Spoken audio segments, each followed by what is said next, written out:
Mixdown Media Productions. When you're one unbalanced piece of audio from losing your shit. This is the Podcast Therapist. Welcome back to another edition of the Podcast Therapist. I am your host, the Shan Man, radio broadcaster, podcaster, podcast producer, and of course, your podcast therapist. Today is Tuesday, January 19th, the day before Inauguration Day, and I'm very excited about today's episode. It has nothing to do with politics, although it does have to do with one of my favorite friends, who is a podcaster. His name is Mac Watson. Mac is a former radio broadcaster. I would say maybe he's still a radio broadcaster, but he's also a podcaster. And if you're a podcaster who's been really struggling with trying to communicate over the microphone, figuring out what you want to say over the microphone, and you hear me talk a lot about it over on my YouTube channel, and you hear me say, this is what you got to do to become a better podcast host or communicator, Mac is going to be telling you his perspective on what it's like to be not only a radio broadcaster, but how to communicate as a podcaster, how to make your podcast sound as though it's a little more tight, a little more bright. He brings that term up in today's episode. Now, today's episode was recorded in December of 2020. So we will be talking about, I believe, 2020, events of 2020, which was like, a month ago or something like that. So it's not too out of date, but I think that the content that you're going to hear today is really relevant and you can come back to it. As I will always tell you with every one of my podcasts, listen, then listen again and take notes, because that is the best way that you can become a better podcaster and content creator. Now, as far as today's episode is concerned, you can take notes, but you're going to learn a lot of, I guess, the insider tips of what a talk show radio host uses to communicate to his audience. Mac is going to share all kinds of stories, and he's going to really kind of, compare and contrast the difference between radio and podcast. And we talked about that in the last episode with my friend Seth Ressler. So if you haven't listened to that episode, go on over there and listen to it. But also, Mac is going to talk to us about some of the things that podcasters really struggle with, whether or not they should have a script for their podcast. And of course, we're going to dive in a little bit into Mac's monetization model for his podcast. And he'll tell you a little bit about that story of how he got everything up and running for his podcast monetization efforts. So I want you to go ahead and sit back and enjoy this episode. And then when you're done with it, I encourage you again to go back and listen to it. Mac is an encyclopedia of information that I think that you will really find useful for your own podcasting efforts, whether you're trying to become a better communicator, whether you're trying to become a better content creator. Mac, he has some really great ideas that will hopefully, maybe a little stir some new ideas for yourself as you listen to this particular podcast. So we're going to be coming back and talking with Mac here very shortly on the Podcast Therapist right after these words.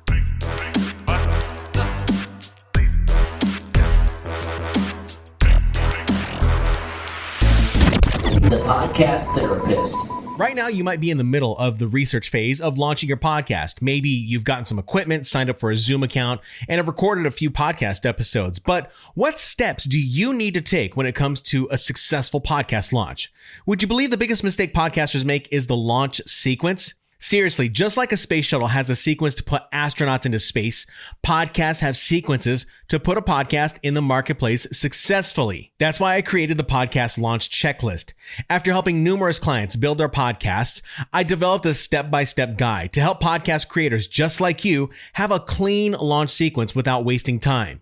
The Podcast Launch Checklist is a 12-step sequence that walks you through the pre-launch, mid-launch, and post-launch process with specific steps and instructions that will save you time. If you're tired of walking around in the dark trying to figure out everything that comes with a podcast launch, you can grab the Podcast Launch Checklist today. Visit thepodcasttherapist.com/PLC and use the code PODTherapist, all one word, to get 25% off this checklist today. Mixdown. It's time for the Mixdown. The Podcast Therapist. So I'm very excited today to have one of my friends on the Podcast Therapist today. His name is Mac Watson. He's a radio personality, still a radio personality according to my standards. And of course, he is a podcaster. He's a podcaster, has his own podcast. And according to your website, Mac, you say that you are a master communicator, a storyteller, relatable, entertaining, and you create compelling content, and you have a sharp wit and humor, which I have experienced firsthand by listening to the radio in Phoenix. How you doing today? Pretty good. Can't complain. Luckily, everything's almost wrapped up, and we've got Christmas coming around the corner, so I'm doing pretty well. Good, man. Yeah, I know the COVID, we were talking before the podcast started, and the COVID-19 has just really kind of put a wrench into a lot of everyone's lives these days. So it's been very difficult, I'm sure, for you. Yeah, I am starting to go nuts being quarantined in my house. No, I mean, it's just, if we could all do the right thing, this would all get a lot better, a lot quicker, but we're all not doing the right thing. So right. I don't want to be a spokesperson for the CDC or anything, but please wear a mask. Don't be an ass. Wear a mask. Yeah. And you can cuss on this podcast. I promise you that. So you can say whatever you feel there, Mac. That's great. Thank you. You're very welcome. Today's podcast, of course, is also recorded on StreamYard. You can go ahead and check out StreamYard by creating seamless recordings of your podcast to stream directly to multiple platforms like Facebook, YouTube, Twitch, and LinkedIn. You can learn more at thepodcasttherapist.com/StreamYard. So, Mac, today I want to talk to you about the genesis of you and your podcast, because this is something that I think you had in mind when you were in radio. But I really want to start from the very beginning of the idea of, or I guess the catalyst of where this podcast came from. Can you tell me the story, I guess, leading up to when you decided to go ahead and start that podcast, including the time that we actually met? Let's see. It goes back to wanting to do something a little different, wanting to do something that had a little bit more me in it. And by I mean stuff that I wanted to talk about, stuff that I really thought that was important. And you know, it's like anything. You want something you want to do something, but at the same time, life gets in the way, kind of thing. Right. So I kept putting it off. And then I lost my job. And once I lost my job, I figured, you know what? There is no better reason to start a podcast than right now, to keep myself fresh, to keep myself engaged, and also to create the content that I wanted to create. So what I thought is that I would just do my own podcast, and I started doing my own podcast,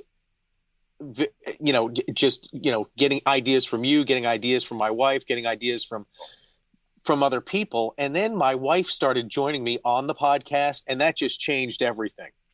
Right. Because now it's more of a conversation between two people, and we talk about things that go on in our lives. I mean, we're pretty open about what it's like to be a foster and adoptive parent. We're pretty open about our kids. We're pretty open about a lot of things. My struggles, of what I've gone through, and we put that all on the podcast. And so far, people seem to really resonate with that. And we're getting a ton of downloads, which we're really appreciative of. Yeah, and I think that is very cool, because I think to kind of give the audience some context to what we're talking about. About a year ago, I think it was about a year ago, you and I met up at a restaurant, and we talked about this development of your podcast. And yes, and so the development of the podcast really was kind of right there, but I wasn't sure how far you were going to take it. I didn't know what the podcast was going to be about. I just knew that you wanted to take it to the next level. It's called Mac Watson Talks, and it centers, I guess, really, like you said, really around your life. But you incorporate a lot of what you had done on the radio. Can you go a little more in depth with that? Sure. I talk about current events. I talk about specifically what's going on in Arizona. It's more of an Arizona-centric podcast. So I talk about stuff that's going on, stuff that affects people, but I also talk about myself as well. So we've got, if you really want to break it down, there's a couple of different, benchmarks, or a couple of different things that we do. We do current events. I do something called the Smackdown, where I take something that I disagree with and basically just tell you why I disagree with the story or disagree with the premise. And then there's the last word, which is kind of, if you're in the business, it's like a kicker story. It's a funny story that you end with. And what we've done is we've broadened it into now we're behind a paywall with This Is Us, which is my wife and I and our, what it's in the household, what it's like to be in the Watson family.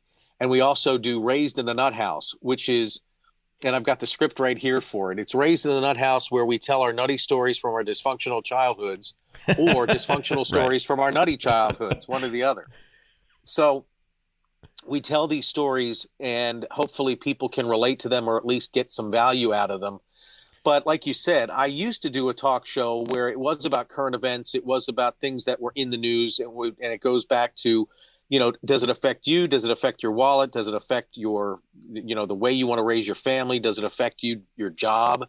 Those are the kinds of stories that I think really people key into. So those are the stories that I try to tell, whether it be the pandemic, whether it be through a certain bill or a certain law that's been passed, or whether the governor is doing the right thing with this pandemic, or, just stuff like that. But then I also give a personal insight into my life with This Is Us of, the struggles that I've had with the COVID, with being unemployed, with trying to navigate being a foster and adoptive parent through this, just the different aspects of my life that people seem to be interested in.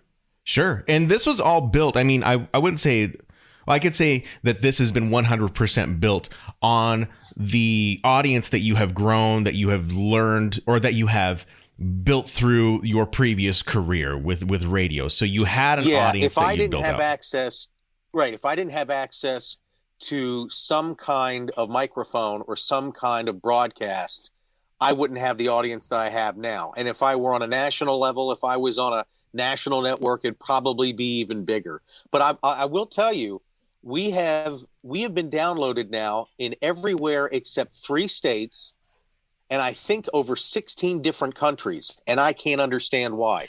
That's incredible. It is. It's amazing.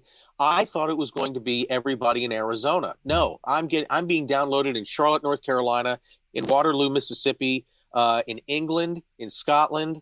There's one country in Africa we're being downloaded and listened to. So it's all over.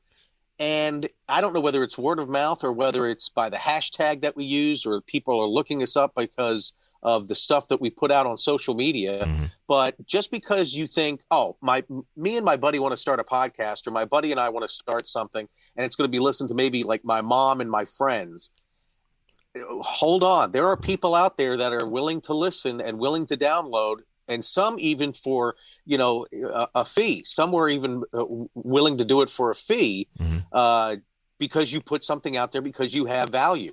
Right. How do you compare? Could you compare and maybe contrast the differences between radio and podcasting? Because that is what my YouTube channel is all about, is trying to bridge the gap between radio and podcasting, because each platform has their own benefits, and then of course I would say, I wouldn't call them downfalls, but there's another side of that. So you being someone in radio, and without my audience having to hear me constantly tell them what I see, what are those differences with podcasting and radio?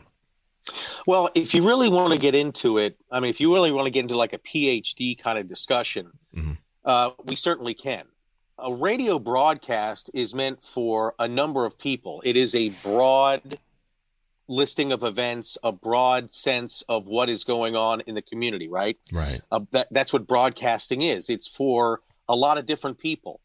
What podcasts are called narrowcasting or narrowcasts. And narrowcasts are something, if you're an expert on 14th century Japanese feudalism, you can start a podcast on that. Yeah. You are not going to get a radio gig out of that. Right. If you're an expert on Mattel Barbies from the post-war era, all the way to the current era of Barbie dolls, you're not going to get a lot of traction in the real world unless you work for Mattel. But you can start a podcast on that. If you like to garden, if you like to do martial arts, if you're a gun collector. So it's really about what, it used to be you had to have a broadcast system. You had to have a license. You used to have a little card from the FCC. You used to have all this stuff. Well, now, and this is what I used to tell interns when we had interns at the radio station, is now you have access to all this technology that we never had. Right. So you can pretty much do it yourself. It's just you've got to start from way down here, way below here, right, as a college student, and work your audience and work your way up. And, some people can do it and some people can't. And it comes down to whether or not you can communicate. Can you communicate effectively to people who, quite frankly, may not know you? Right. And if they don't know you, well, how do you engage them? Because the average person tunes out after about 5 or 6 seconds of whatever it is, whether it's whether it's a podcast, whether it's a TV broadcast, whether it's a show, whether it's a movie.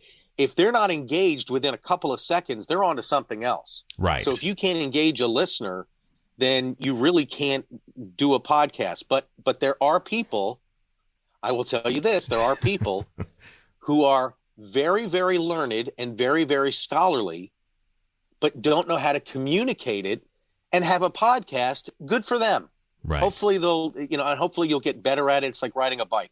Hopefully you'll get better and better at it as you do it. But there is a process and there is a way to do it effectively. And a lot of people can do it. And the people that can't, you can always learn. Right. That's what I always say. You can always learn to do this. So you came from the music side before you got into radio. You were in music. You're like me. I'm in music right now, but you were in music before you went to talk radio. And how did you learn that those communication skills and that style for yourself? Are there any specific things that you did, or are there tips that you can share with this audience to help them grow that confidence and communication? Yeah. Way back when, I used to talk to this program director, a guy who ran the radio station at a very successful station. And he said, when you crack the mic, when you open the mic, have something to say. And there's this mantra, especially in top 40 or CHR radio, which is light, bright, and tight, or light, bright, and out of sight. You've got to make sure it's condensed. You've got to make sure it's concise, and you've got to make sure you have a point. I also learned, being an English major, that everything has a beginning, a middle, and an end. Right. It doesn't matter whether it's a conversation on your smartphone, whether it's a movie, whether it's a book, whether it's a joke. Everything has to have a beginning, and then a middle, and then an end. So tell me what you're going to tell me. That's the beginning. Tell me, which is the middle, and the end is tell me what you told me and be effective. So, I can break it down into very, very simplistic points, but it's also hours in the chair. It's that Malcolm Gladwell 10,000 hours theory. 10,000 hours of doing something right. Like, I couldn't have done a talk show until I was like in my 30s, because I needed that 8 to 10 years of doing music radio to learn how to sell something.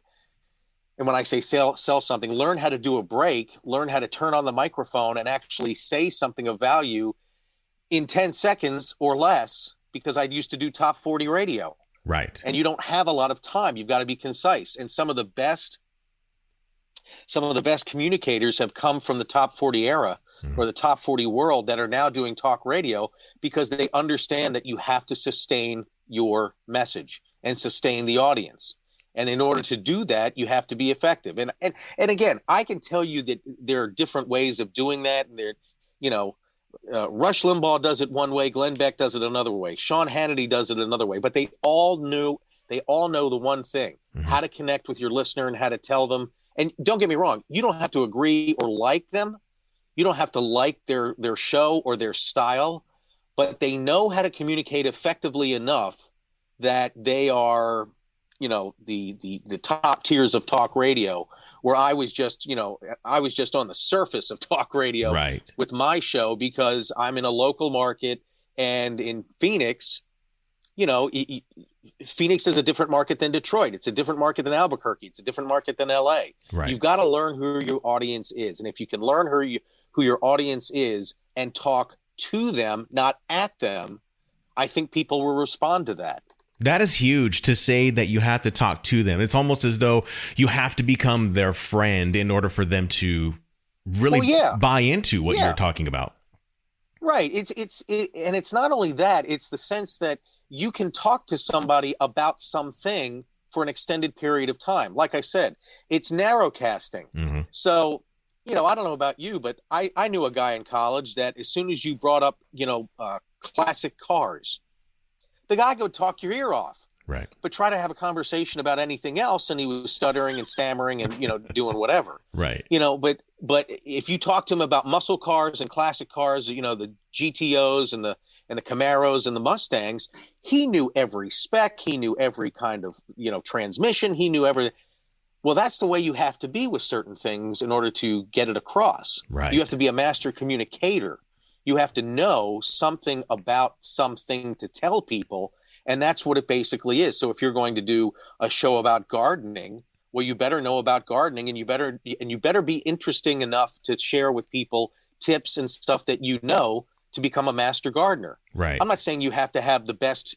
That's the other thing too. It's a podcast. Right. You don't have to, you don't have to be a horticultural expert. You don't have to be a botanist. You don't have to be, some bigwig that owns their own nursery. Mm-hmm.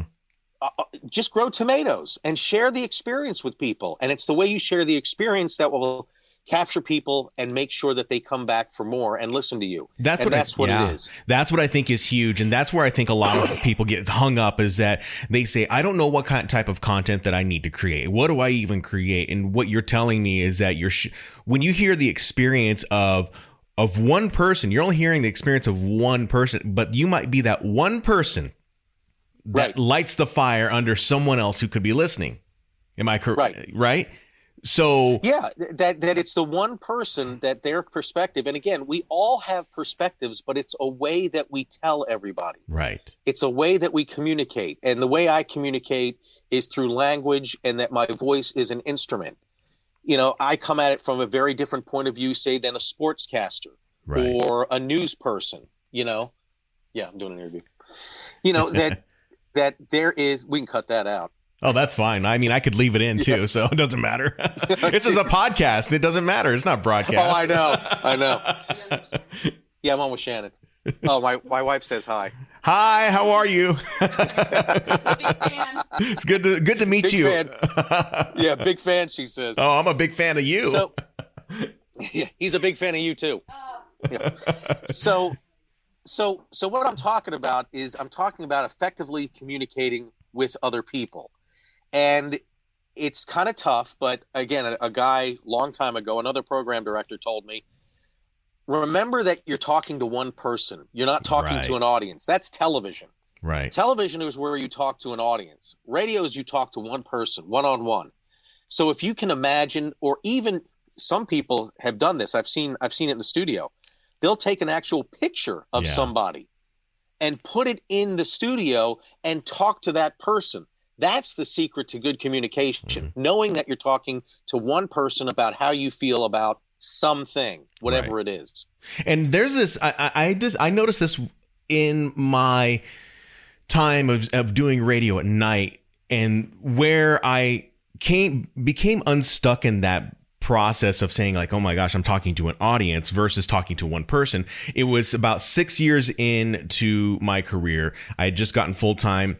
And one day I was just kind of like, you know what do I have to lose? If I'm just talking to one person, like, what do I have to lose? It just feels like I'm talking to one person. So that's when I started incorporating a lot of what I knew about my audience. So my audience would be rock and roll people. So I started using words like bro and dude and things that really related to them, and tried to think as though I was standing at a concert with them and holding that conversation with them, saying, dude, did you see this? Did you see the Foo Fighters released a brand new song, et cetera, et cetera, et cetera? And that's where a lot of things became unstuck for me. And so I noticed that my deliveries, they became a lot shorter, and I was more effective in the communication. Now, does it mean that I was perfect every time? No, I wasn't perfect every time, but I became better and better at that. And so I think to what you were saying is that the practice and being on the mic and practicing in front of the mic and getting that time in front of the mic really does come with just cutting your teeth on the mic. If you're just starting, or you're someone who's maybe 2-3 years into this and you're still not comfortable, cutting your teeth on the mic is very important. Yeah, but here's another trick though, because you said something very important. It's being relatable. Right. And I had this, and my problem was when I was doing music, that I would come out of a break and say, mix 106.5, the best mix of the blah, blah, blah, blah, blah.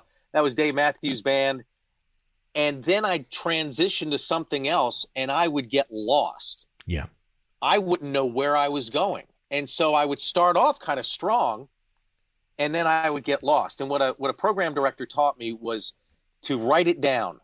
Yeah. If you write it down, that is your safety net. Mm-hmm. So what you should do is write it, rewrite it, and then write it again. And that's where you come up with the dudes and the bros and the, oh man, that's awesome. Right. Because you start incorporating your natural speaking pattern, your natural speech patterns, and your natural vocabulary, your colloquialisms.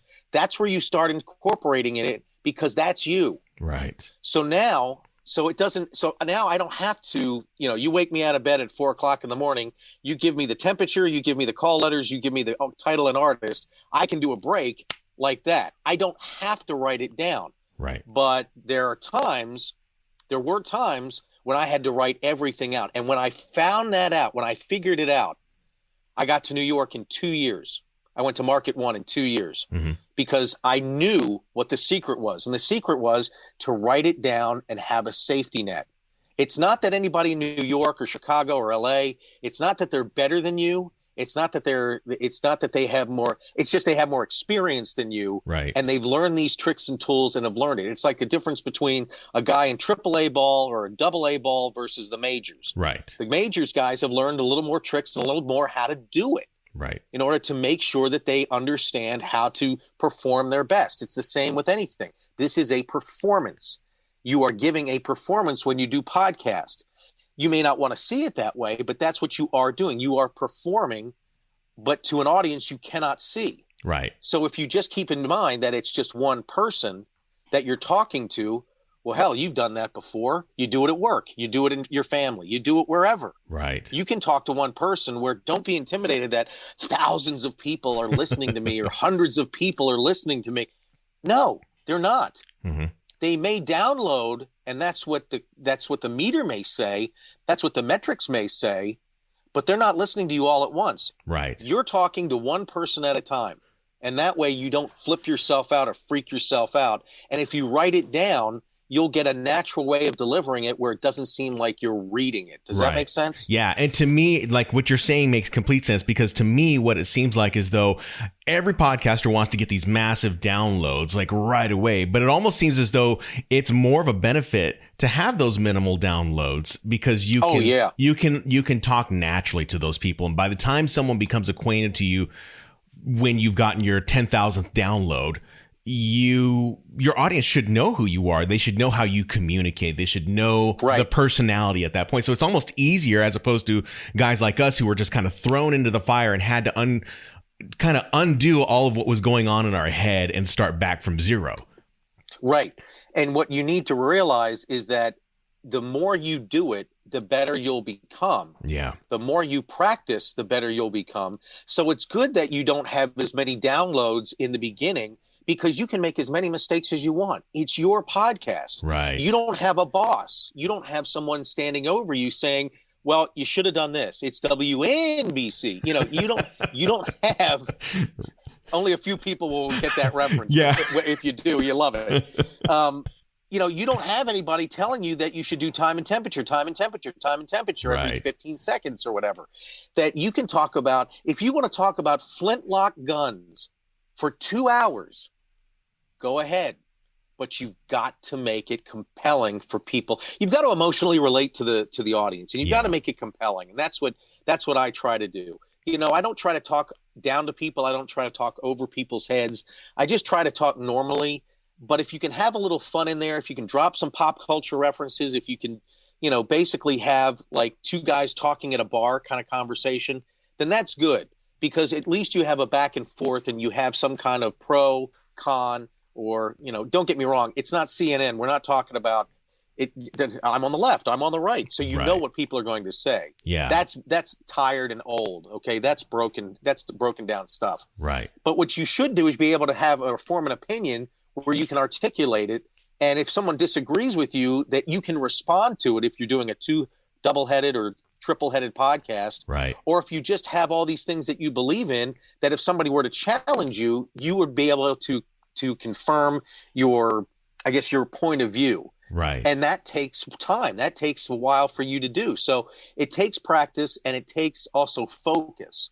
But once you get those things, and like I said, once I found out my secret was to write it down, I just took off. I was, you couldn't stop me. I was great. Right. And, it's something that you said just a few seconds ago that triggered me to remember this. You were an English major in college. You mentioned this idea of, a beginning, middle, and end, but I'm sure you also took, rhetoric and the art of persuasion and persuasive talking or persuasive speech.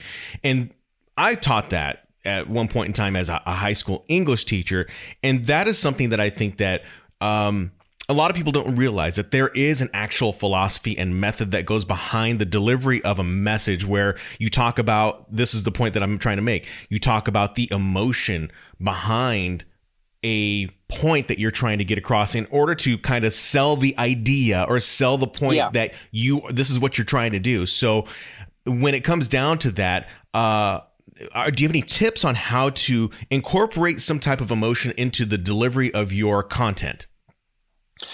There are two different types of, to me at least, this is just my theory. Sure. There's two different types of selling something. You either aspire or you identify. When you aspire to something, you want to be that somebody. You want to be that person, or you want to be that at that level. Mm-hmm. When you identify, you can look at that and go, wow, you know what? I can really relate to that. So it was, I can explain it in this way. Tiger Woods, when he's marketed, you aspire to be Tiger Woods. Mm-hmm. That's why he gets the Tag Heuer things. That's why he gets the Rolls Royce, stuff. Brett Favre is a guy you can relate to. Right. Brett Favre in his career had the Wrangler jeans. You see what I mean? There's a difference in between aspiring to and identifying with. Right. So, and it depends on you what you want to do, or what point you want to make. Mm-hmm. I usually go the Brett Favre route of, hey, identify with me on this. This is where I'm coming from. This is how I feel about it. This is what I think we should do, or this is what I think the way it should be. I don't know really how to aspire. Boy, that sounds so bad. I don't know how to aspire to anything. No. Most people line forms to the left, Mac. I understand. Oh, thank you. No, my aspiration usually it's usually something that's so esoteric that people can't identify with it. And so I would rather identify with somebody where somebody would say, you were talking about this, and boy, I could really picture myself doing that, or I could really identify doing that, or being that, or whatever. Right. You put it in those terms, and then people can really, they feel comfortable because you're identifying with them on their level. Right. That's why when, like, the biggest compliment somebody can give me is, boy, you're the same guy on the radio as you are in real life. Yeah. Well, I hope I am, because if I was a caricature, or if some kind of character, well, then that's not identifiable. You want to try to be real. You want to try to be open. You want to try to be, you don't want to be, you don't want to have diarrhea of the mouth. Right. But you also want to be a relatable person that somebody can go, you know what, there's a likability and a quality to that person that I like and that I can relate to. And I think it's an element of being just human. You got to be human to relate to the audience. So whether that podcast be about gardening, whether it is about ancient history, something of that nature, you have to be who you are and what you are great at being. And that is just being you. You just maybe happen to have a real penchant for doing studies on, I don't know, it could be gangster drug dealers, and that's what your podcast is about in some form, but you are presenting it as yourself. And that's where I think the hangups are. That's where I see the comments come through on my YouTube channel. That's where the emails come in. They go, I just don't know how to do this. You just got to be you in order to do that. And there is a slickness to it, though, too. If you listen to certain podcasts, they just sound good. Right. You want to get the right sound as well. And that's why, the feedback that I've gotten with my podcast, boy, it sounds so polished. Yeah. It sounds so good. It moves so quickly. Well, yeah. I've been in radio. I know the certain fundamentals, but there are people that don't know the certain fundamentals that I'd rather you leave the audience wanting more. Right. If you can say it with brevity, say it with brevity. You don't want to drag something out too long. You want Right. to. What was that Saturday Night Live skit where you get caught talking to somebody at the party?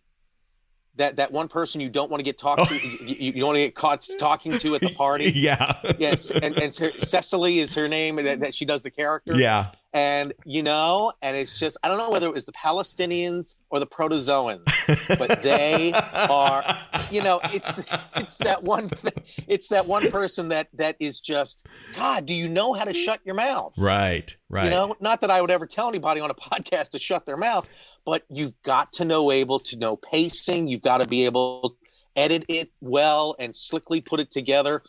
And I am no genius at this. Right. I mean, you've listened to my podcast. It sounds good. Mm-hmm. I'm no genius, but there are some podcasts you're like, boy, that's slick.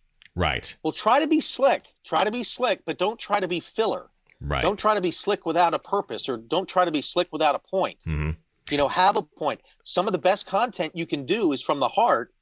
And if it's just real and it's raw and it's emotional, people will listen. Right. And that's something I want to touch on, a couple of things that we talked about, or that you mentioned there. That's something that, like, I'm going to show the camera for people who are listening right now. I have a list of questions that I've written out. They may go, some of them go in order, but you've already touched on some of them. So I'm allowed to go, okay, he talked about that. He talked about that. He talked about that.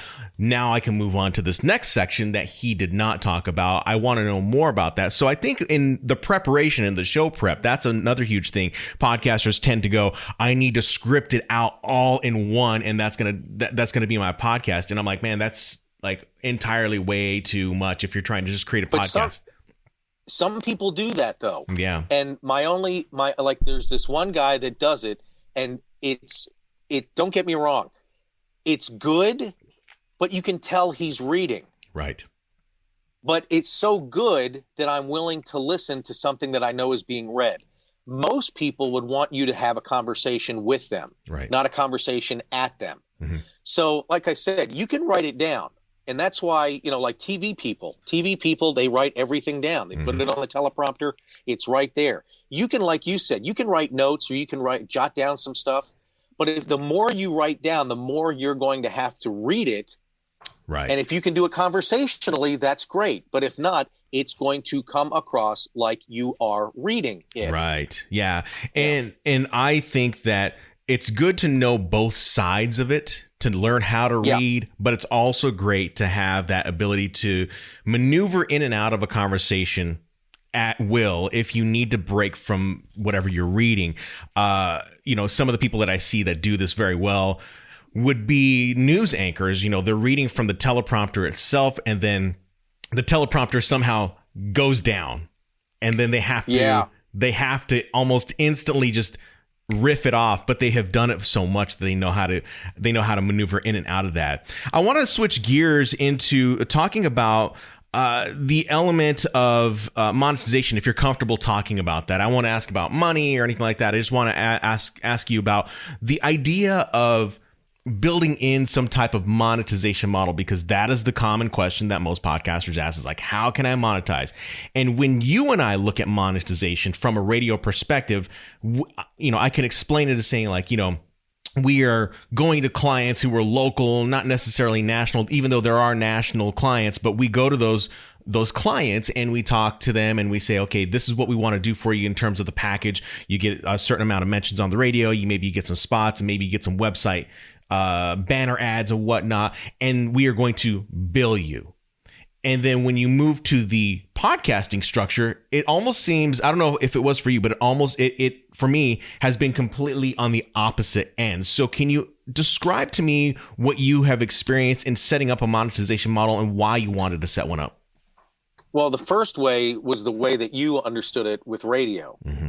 I approached a number of people and I gave them a sheet and said, this is how much it costs to advertise on my podcast. And then COVID hit. And then when COVID hit, all my sponsors went away. Right. So what my wife and I had to do is we had to figure out another stream of income. and we decided to go with Patreon. Now with Patreon, what you do is you set certain levels. Right. So if you're $5, $10, $20, if you pay a certain amount a month, then you can charge whatever you want. Sure. But what we found is 5, 10, 20 was the sweet spot for a lot of my listeners. So what we decided to do was we decided to give you what we call bonus content through Patreon. So we took the This Is Us, where we talk about what it's like to be in the Watson household, and we take Raised in a Nut House, and we put those behind the paywall. So the free stuff, you still get current events, you still get the SmackDown, you still get the last story, you still get some other things. But behind the paywall is that more in-depth and that more emotional stuff that we go into. How COVID has affected our marriage, how, having a child with an eating disorder has affected, the whole house and how it affects the way we eat, stuff like that, how our 4-year-old, how his tantrums affect the house, that more personal, emotional stuff we put behind a paywall, and people seem to respond. We've gotten a pretty good response out of it so far. Yeah. What we also do.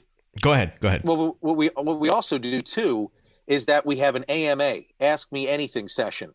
If you're at a certain level on Patreon, we send you a link, like a Zoom meeting or even a StreamYard. Right. And we actually allow them to ask me, quote unquote, anything.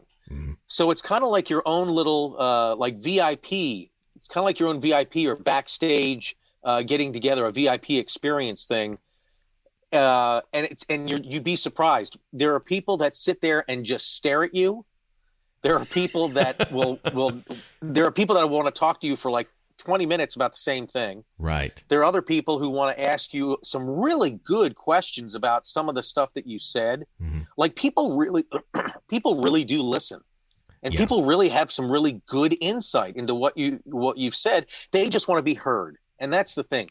People just want to be heard, and they want to feel like they're being a part of something. So that's why we give them the AMA or the Ask Me Anything session as part of their VIP experience when they're on Patreon. Right. And we also give away some swag too, some mugs and some, stickers and stuff like that. Yeah. But as far as monetization, you're not going to get rich. You're not going to be able to support yourself unless you have a national audience and you're like an Adam Carolla or a Tony Kornheiser or a Joe Rogan, where you have so much of a stream coming in that it can support you. Right. My wife and I aren't at that point yet, and that's why I'm still unemployed. I still need a job, but it's worth it because people listen, people want more, and that then motivates me to do better. Right. The motivation aspect of what you're talking about, when it comes down to encouraging podcasters, and people can only see so much when they watch a video of mine or they listen to a podcast, but sharing this experience from someone else saying, I do this because X. This is what really motivates me to continue to podcast.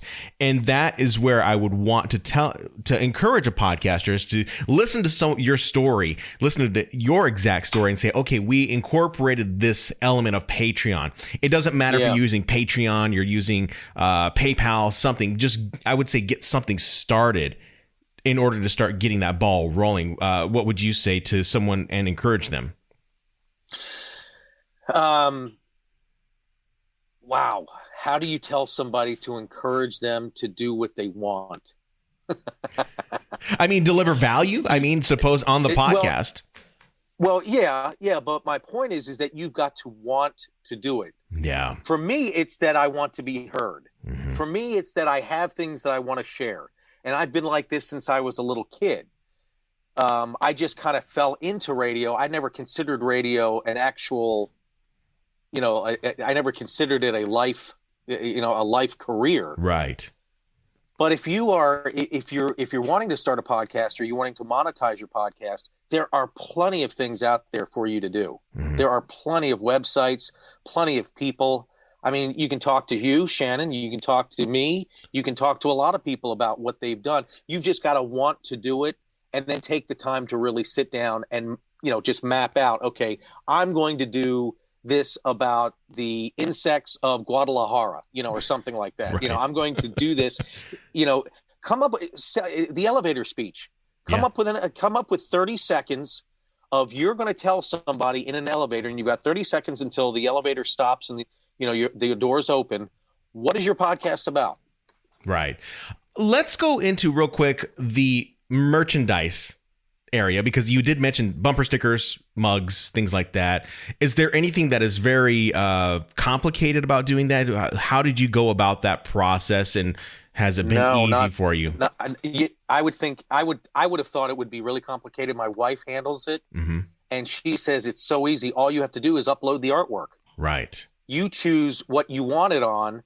They give you all these different structures that you can put it on, things that you can put it on. You just upload a really good high quality JPEG or file, and they take care of the rest. And do you know which websites that you're using, or is that something that's directly on Patreon, or are you going through a third party? That's all Patreon. Patreon fulfills the swag orders. Awesome. I didn't know that. I honestly did not know that. That's something I didn't either until my wife found that out. Yeah, we didn't know until just like 5 seconds ago. Yeah, and it's not as expensive as you think. That's the other part of it too. Is that it's not as expensive now with Vistaprint and all these other places that you can go to, all these other websites, Shutterfly, Vistaprint. I mean, I have business cards made up. Right. I have business cards that I'm never going to use because we have so many of them. It's stuff like that. It's the stuff that makes you feel like, yes, I am a quality, valued podcaster because I make myself feel that way, because I can see my name on a sticker, or I can see my, my mug on a mug kind of thing. Right. Right. That gives it value, and that gives it some kind of permanency too, that, hey, I do this stuff. Right. You should listen to my podcast. And that comes with confidence. You've got to have confidence, and the confidence in your ability to say, I should be heard. This is what I should be listened to. Because there's a lot of people that will tell you a lot of stuff, and then they'll say, yeah, but I shoulda, woulda, coulda. Don't shoulda, woulda, coulda. Go ahead and do it. And I have got nothing to lose. I've got to remind people, like, what you're telling me right now is all based on tribe mentality. You have a tribe of your people who love what you do. It doesn't necessarily mean it's what Joe Rogan does, or what Mark Maron does, or Adam Carolla. It's what you do, and that's what people buy into. One last question, and we'll just kind of make it more about you as the English teacher and books. What book would you recommend to a podcaster, if there is any, or something that will get their mind thinking on this creativity journey that they're on? The Autobiography of Malcolm X. Really? I read it in high school, and I reread it in college, and it is the one transformative book that a lot of people misunderstand about Malcolm X, and a lot of people don't understand about personal freedoms.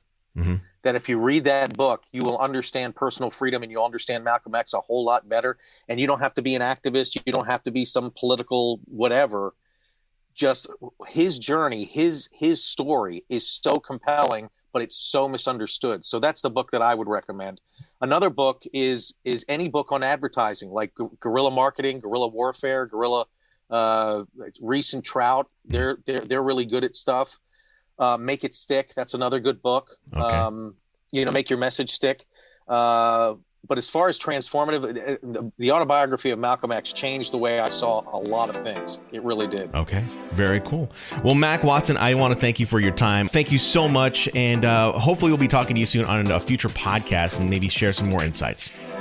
Absolutely. Check out my stuff at macwatsononline.com. The podcast there. You can also connect with me on Facebook and Twitter as well. Mac Watson Talks. Thanks cool. so much, Shannon. Yeah, not a problem. Thank you so much.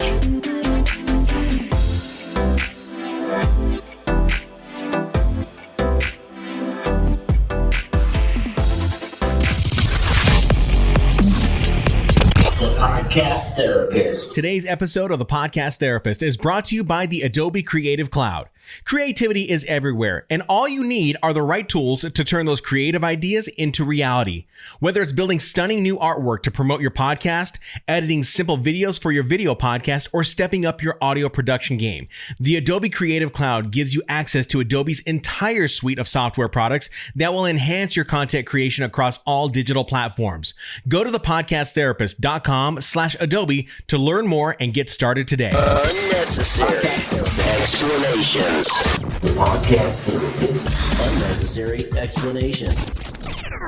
So we're going to be holding off on today's unnecessary explanations because Thursday I want to release another podcast for you that is more of a Q&A. That'll be more of our unnecessary explanation, but it's going to be more of a Q&A to help you, the podcaster. It is all based around a consultation call that I had back in December. Actually, I think it was on December. It was on Christmas Eve, actually, I believe. So be on the lookout for that. We're going to answer a couple of questions from a consultation call that will help you with your podcast if you're struggling with certain areas in your podcast.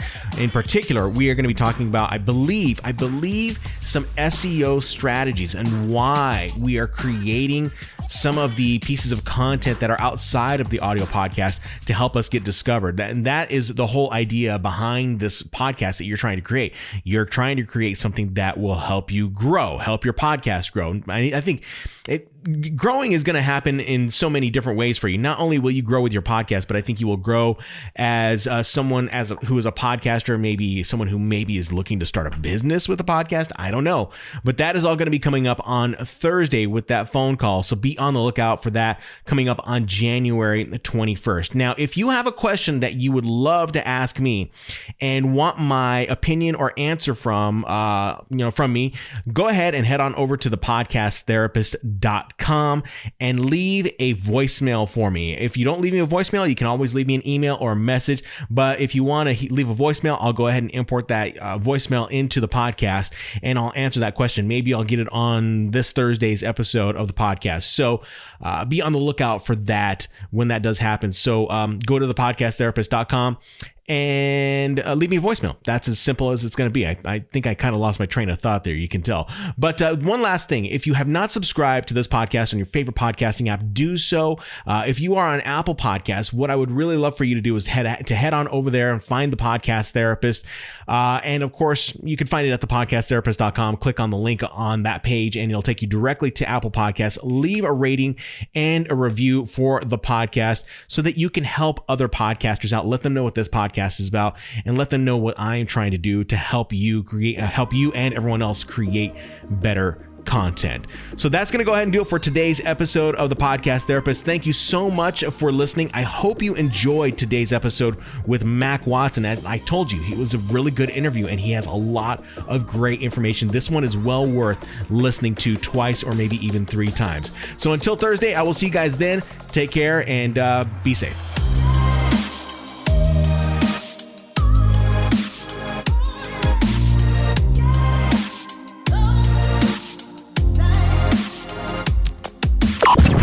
The Podcast Therapist.